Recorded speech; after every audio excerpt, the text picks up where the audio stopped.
final topic. Get it? Final. I like what you did there. All right. Like I said, It's witty. here at Fraction Focus, we show you the funny. ... Okay, Final Fantasy 15 has come out. After 10 years of development time and waiting, it's finally out. 2 directors. And yes, and the reviews are actually very, very positive. All of them pretty much unanimously agree it's not a perfect game. It has its holdups, but it's receiving high 8s and 9s on a 10-point scale through a lot of places from Metacritic to IGN to everywhere else. Looks really cool. Here's my question, because we haven't played it yet, but based off of what we've seen from a lot of the videos that are online and the reviews, do you think this is the saving grace of Final Fantasy, that it's going to be a resurgence of the series?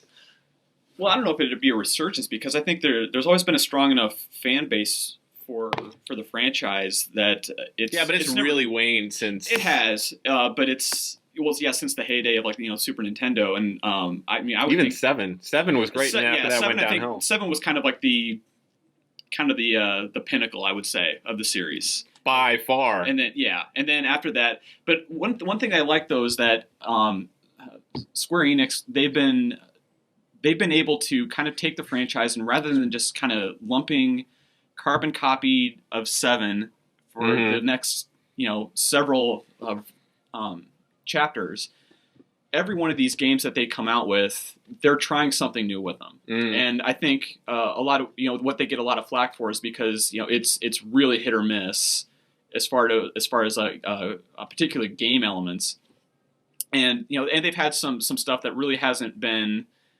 positively received. But I like if I was just to kind of go a timeline just through the back several games, like the last 5 games in the series, and I can look at, all right, they're trying to take the standard role-playing game, and they're trying to essentially build something new. They did it with the Gambit system in 12. They did it with the almost like the real-time turn-based action of 10. They're doing it with almost like the transition to like a stronger linear style in 13.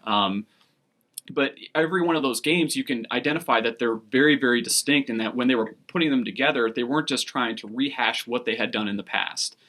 And I think that's kind of how they do things, I guess. So I don't think they're ever going to hit the mark the same way that they did with 7 going forward. I think that they're going to have some great titles in the future, but that's just going to be because of the nature of how they make their games. Yeah, and I would prefer to have them do that rather than just try to claw their way back up to the top. Oh, I'd much rather they kept experimenting. Yeah, and and I'll let you guys kind of jump in here a little bit too, because like there's a lot of stuff to this game that I kind of like how they incorporated it, even though you really wouldn't expect it to be kind of like, well, this, when somebody's coming up with a design for a game, particularly like a franchise that's this well known, you wouldn't expect them to kind of do this, but they did this anyway, and I think it was bold, and I think they even got some really positive results. But I'll let you. Well, no, actually, before we go to that, I like to hear from you're the Final Fantasy expert.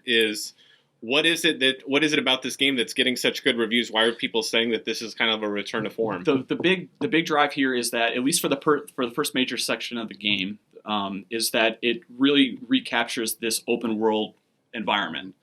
Just like kind of as a quick backdrop. So you're essentially your name is Prince Noctis. You're driving around with your 3 friends. I'm not going to go very much into the story on this, but essentially, you have a very stylized, what I think is a kick-ass version of a Rolls Royce, and you are literally driving this thing on a road. It takes elements of Route 66 of the Americana. You drive-in diners. You could also go into areas that have more of a medieval theme with castles and that kind of style.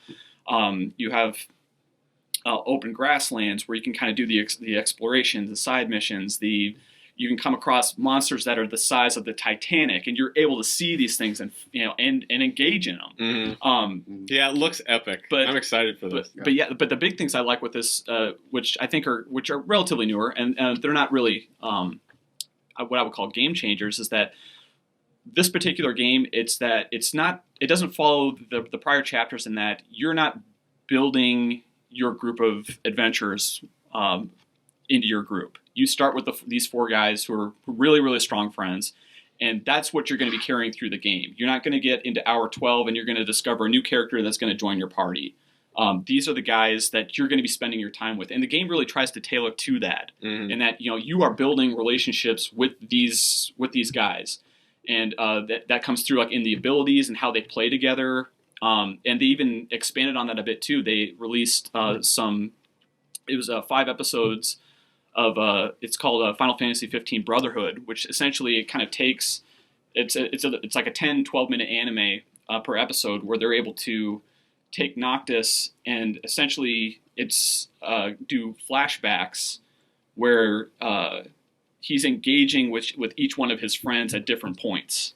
Builds the relationship between the 4 guys before you play. Yeah, so you can actually kind of see where they're coming from. Like, how does Ignis know Noctis? How does Prompto? How does he know Noctis? How does Glad? How does he know Noctis? And it actually goes back to earlier versions of them where Prompto and Noctis were in grade school together. Ignis has always been a servant, and one thing that I like about it, especially with that series, is that you can kind of see the similarities between Noctis and each one of his companions' dominant traits. So with Ignis, you can kind of see he's the serious one. He's the one that's driven. He acknowledges that Noctis, he's the prince of a country. All right, he is a leader. He's got responsibilities. He needs to kind of step up to those responsibilities. This is not a laughing segment when you see the two of them together. But they both acknowledge that responsibility. You can kind of see, Noctis grow into that a bit. The same way you can see Glad. I call him that for short, but he's known as the King's Shield. He's almost like would be considered the bodyguard, but he's also responsible for physically training Noctis. And you can kind of see how kind of pushing him to be better, and how Noctis he also wants to be better. In that regard, so it really is like an entourage type. It really is. It really is, and the interplay between, because all 3 of these of Noctis's friends, they're very unique, but you can kind of see how each one of them kind of brings out the best in him, and I think that kind of plays into also the game element too, as far as all right, how are you when you're fighting these fights, it's you and 3 AI controlled players, and this thing is designed so that these AI.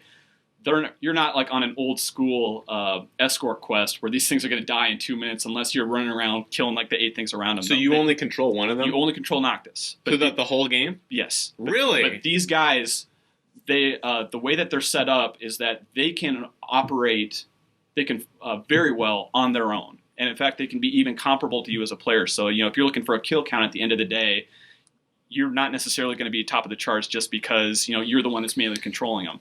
This is interesting. Let me pause you here for a second, because I know that Square has been trying for almost 2 decades now to modernize the JRPG. Because JRPG, the first real big one that took the United States by storm was 7, and a whole bunch of people that never played an RPG got into 7. Like you said, that was the peak that they might not ever hit again because it introduced so many people to this element. And since then, it was always bigger in Japan than it was in the United States because of the complexity. All the stuff that you can do. And so they seem to be going for a more Western audience to simplify. I like Final Fantasy games. I played 10 was the last one that I played. Watching you play some of this stuff, it's just like, it looks cool. I just don't know if I want to put in the time to all this type of stuff, but I'm curious, because they've really been touting this game as the Final Fantasy game, not just for the diehard fans, but for the people that haven't liked Final Fantasy in the past. And when you tell me that they've limited you playing as one character, but it's still fun with the other 3, that seems less of a wall for me to climb. That actually gets me more excited about jumping into it. Because, don't get me wrong, my favorite Final Fantasy games, like I said, 4 or 2 in the United States and then 6 or 3 in the US. Yeah, you're controlling 4 to 5 people. But it's a little bit different when they're standing there up in the road and you can just pick their commands and remember that stuff. Now when I watch you go through these commands and the camera's always panning around and doing this stuff, I'm just like, I get lost. I'm just like, it looks cool. It's like watching an anime. This is awesome. I'm trying to remember what's going on, and can you just have them fucking stand there? And I can say, you fight him, you cure him. I know. I'm not the diehard. Yeah. You know, I'm the casual Final Fantasy fan. The turn-based gameplay has been replaced with real-time action. I'm excited for that. There is an element that is kind of assist. They have it's kind of like it's a wait time feature, which it's where you can kind of you can do some of that, like, target selection by kind of essentially it's the pause button. Okay. Where you can kind of have people kind of you can divvy out certain targeting assignments, I guess. Okay. But shot calling. Yeah. Shot caller. That's so us. We talk like that a lot. But it's playing with these Brotherhood. This companionship is supposed to be a major element of this gameplay too. I mean, so it's the fact that yes, you are this lone character that's progressing through the storyline, but it's the fact that you're doing it with these three guys that you are really close to, and when you're out in the countryside, you're camping with these guys at night. You are doing road trips with them, where you're listening to music on the radio. These are parts of the game and you're controlling while this happens. So the fact that they tried this, I know that they got like a lot of flack because if you just look at the images, which are phenomenal by design, like Square Enix, they've always done a great job as far as making aesthetically pleasing games. But what kept getting popped up is that this is a boy band.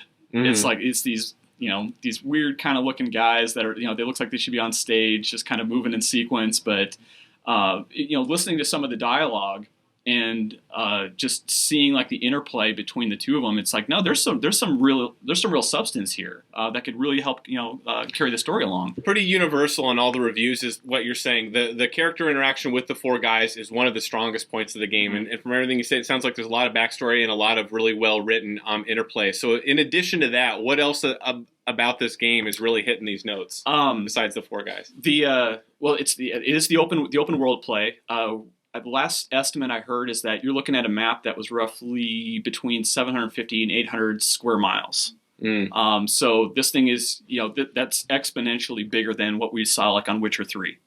Oh, wow. So, God, I hope there isn't as much stuff to do. Well, the other estimate was that to get through the game content, you're probably looking about maybe 40, 50 hours. To get through all of the content, you're looking at roughly between 100 and 200 hours. But that's if you want to stray off the path because you've leveled your guys up, and you want to maybe go through a special dungeon that's really it's off the beaten path. It's not going to drive the storyline, but it's for somebody that wants to, get more immersive into the game, that's there for them. But that whole exploration, the fact that you're driving around this really kick-ass car, the fact that you can go to multiple cities and buy CDs of the soundtracks for all of the Final Fantasy games that have ever come out in the game and play it on the car, on the road, driving around with your buddies. Awesome. Oh my God, that is awesome! That's cooler than we used to play fishing on Nintendo 64 back in college until 7 in the morning. Which you can also do. This tiny little part of the game that you just love. You can also do the fishing in Final Fantasy 15 as well. Really? Yep, is one of the you can do that. There's one of your companions. He's kind of a photography buff, so he can actually take pictures, and you can actually share those via PS4 share. Right. And, yeah, it's like the only real drawback that I've heard from the game is that the story isn't as compelling as what we've seen in the predecessors. But I've heard it's not bad. It's not. It's not 10 years of development worthy, but it's not bad. Yeah, but what you're looking at, it's not its strongest feature, and so whether it is. That's. Are you more excited for the story or the open world element? Open world. Oh yeah. Anybody that's going to be playing this game, they're got to be doing it for the open world. This fucking guy plays The Witcher over and over and over, restarts over and over and over and over and over. How many story elements did you get through? I got through chapter 1. Loves the open world and exploring, and then wanting to start over. Tell you what, when I saw how good the reviews were for the open world part that you're talking about, all I thought is, we're not going to have Dan on the show for like 3 fucking months, and he's going to have a beard down to here. He's going to die in there. Father time. That looks awesome. Matt, what do you think? Are you excited for Final Fantasy 15? I'm excited for the new cosplay outfits. That's the one thing about Final Fantasy is you see all these cosplays, you go to Yeah. conventions, and Yeah. so many of those people are dressed up as Final Fantasy characters. Mhm. I mean, obviously, they have a huge, like a huge library of characters.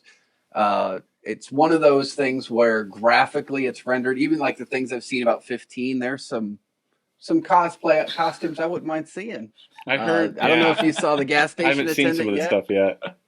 No, but I heard about that. The Yeah, girl at the gas station. attendant is the one that's most well known. And I heard that not Justin only, McBoobs. and I heard that she's one of the aspects that's going to be VR capable. What does that mean? Yeah. You can. There are parts of the game, not the whole game, obviously, that you can have a VR interaction with. That's as much as I know. Bring out the power gloves. It's so bad. What's the last Final Fantasy game that you played, Matt? I played 10 a little bit. I liked remember 10. 7. I thought it was good. I remember watching 7. Mm-hmm. I don't think I ever really played it. I was more one of those games where I watched. There's a lot going on. I remember trying to play the first one, and I didn't make it much past the opening part where you had to pick your 4 different characters because there was tons of options there. Mm-hmm. And it wasn't a game that I owned, so it wasn't something I could put the time in. Yeah. Yeah. So Yeah, we talked about that before. Oh, this is cool. I'm pumped for this. I know I always talk about 4 and 6 and the Super Nintendo being my saving grace, but after 10, which I thought was cool, I thought it was getting a little bit on the complex side, but it was just so gorgeous. Man, when you're summoning those creatures, I saw a video of fighting against Leviathan on this one, where it's so epic through the city, and this thing is just monstrous. And I'm like, man, that looks so cool. I just hope that I could figure out how to do this stuff, because my biggest worry now is not controlling 4 to 5 people. It's just the way it's done. It just kind of loses me. It just, it just feels more complex than it actually is, even if it's the same commands you're giving. Like the last one, or 13, when I watch you play, don't you like change paradigms before you attack? Again, the paradigm system was another risk by Square Enix, and I thought it was nice. I think once you actually get kind of a handle on it, it's an interesting, and I thought to be a pretty fun way of engaging in a fight. But I can understand for a lot of people, especially those that are familiar with kind of like a standard RPG template, that's really going to be either confusing or that's going to take you out, because It's really going to be a barrier for entry for people. Because you have to learn about several roles, and you're almost pre-programming roles for people and letting them just kind of run with those, and then knowing when to switch so that this person is now there. Here's kind of like essentially it's a set of commands that they're following, and trying to find like certain trigger points in a fight where like, okay, now everybody switch what you're doing. So now you draw the monster's attention, so it's just going to be beating on you, and us two, we're just going to start hacking at it. Or now we're going to switch it up, so everybody, we're just going to start throwing spells at it, and just being able to really understand that dynamic and being able to incorporate that effectively, which was a big barrier for a lot of people trying to get the most out of that game. But this time, I know for this version, the battle system is going to be a lot more. I heard it's a lot more simplified. It's very straightforward. I mean, you have 4 buttons. You have attack, you have defend, you have essentially magic, and it's almost as much about using your environment as it is just about whatever commands you're doing. So knowing that, all right, I'm fighting in a rainstorm because we're outside. Maybe I shouldn't be using a fire spell. Or see, that's awesome to me. That's not complex. Yeah. That's something that you can understand very quickly and easily and adapt to the situation, versus some of this paradigm stuff where I don't know what the hell's going on. Let me ask you this, because from the brief stuff that I have read where they've mirrored a lot of the stuff that you like, but again, you've played these games so much and I kind of trust your opinion.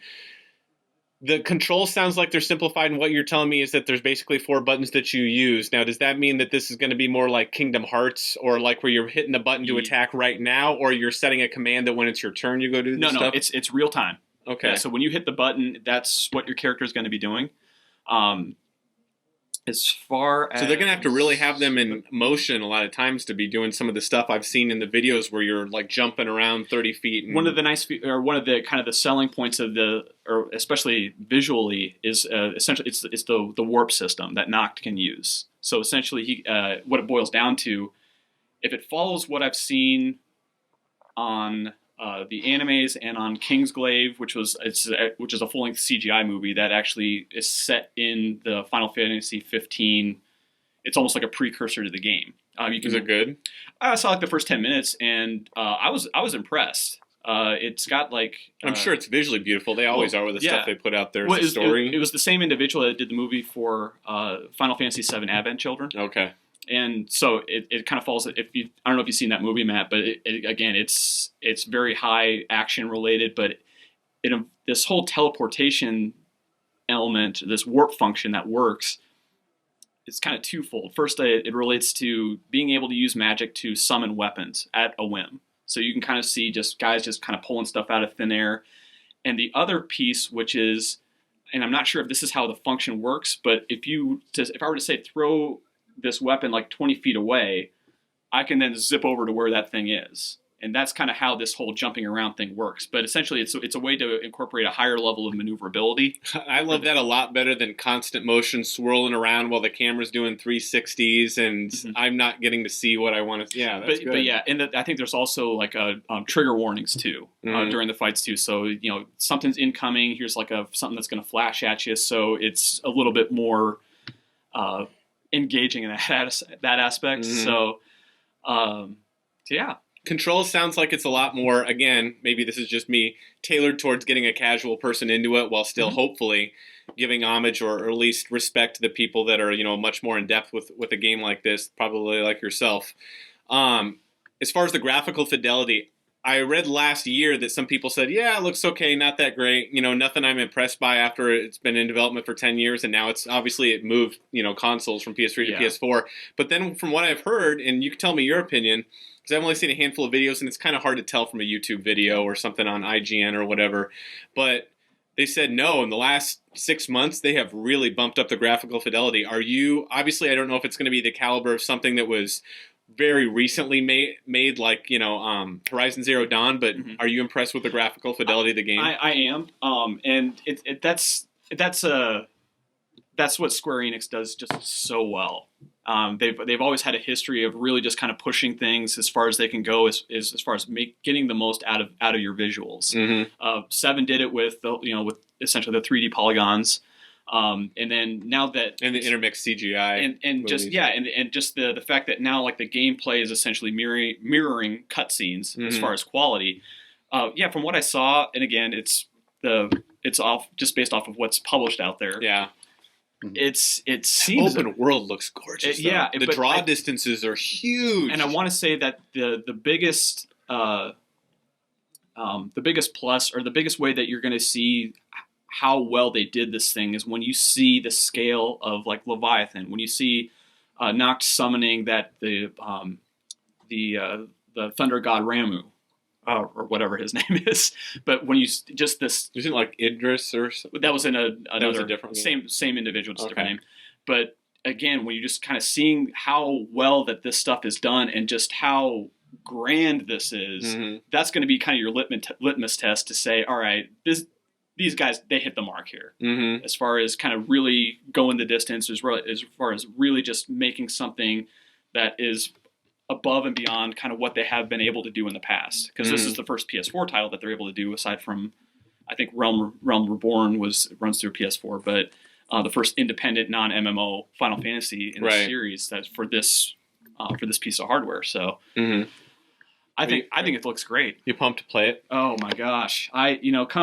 Come December 25th, I will have this game. I don't care if one way or the other. If I got to fight some 8-year-old in a Walmart parking lot, I'm coming for you, Jimmy. It's funny. I actually got in line this morning at 7:30. I thought I was being smart by getting there a half an hour before Toys R Us opened because they announced that Toys R Us was getting a shipment and allotment of NES Classics throughout the country at Toys R Us. And so I get there a half hour early thinking there might be a handful of people there too. And as soon as I pull into the parking lot, after driving for a half an hour, I see 5 people around the corner and a whole parking lot full of cars. I'm like, crap. And then I get in there, and it's all the way around the building, people camped out overnight. Now, here's what's going through my head. Because, a lot of these people are waiting in line to get it to sell it on eBay. Okay, that's just a statistical definite. But here's what I don't get. If a lot of them are, because I'm sure a lot of them actually just want to have it so they can give to their kids for Christmas too. Don't get me wrong. I'm not saying everybody's just doing it to sell on eBay, but I know a bunch of people are. If that is the reason you're getting in line to get this system, and you see a line that is all the way around the building, how do you still stay in line? Because let's be honest, the odds you're going to get one just drop to like less than 1%. And God forbid they have, excuse me, they have enough to fulfill everybody in this line. That means that every Toys R Us had enough to fulfill everybody in the line. So guess how much they're actually going to go for on eBay? Yeah. It's going to drop. So it's catch-22 for you.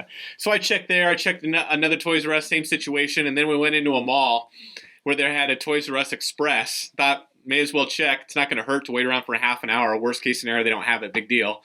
Wait around for a half hour. The guy said, no, Toys R Us Expresses don't have it. Checked a couple Best Buys. They said, if you think you're getting one before Christmas, you're dreaming, Pops. I don't know where the Pops came in, but, But in my image, it's an elderly gentleman with... Yeah, but come 25th, by hell or high water, you'll be playing the game. Good to know. I just want to know if they're going to have a whale ship. Nope, the Regalia will be able to fly. The what? Oh, I'm sorry. You're driving around. The Rolls Royce that you're driving around is called the Regalia, and it flies too. You can get a version of it. It's the Type F, which essentially it almost gives you. I've seen images of this thing, and it almost looks like. Do you guys remember the old series Robotech? Mm-hmm. Okay, Matt. Yeah. Okay. Those plane things that kind of turned into robots. The Macross? Yes. When they were in the plane... know your shit, man. This is a geek channel. When the thing was in a plane form, it looks like they took the ass end of that and put it on the back of the car. Really? Yeah. I remember seeing that. I'm like, it looks like they started drawing something, and then like about halfway through, like, no, I want to start doing car now. At this point, because they did a big delay after, well, not a big delay. They did another delay after their big announcement that for sure it was coming out, and they delayed it one more time, which I'm all for if it gets the quality up.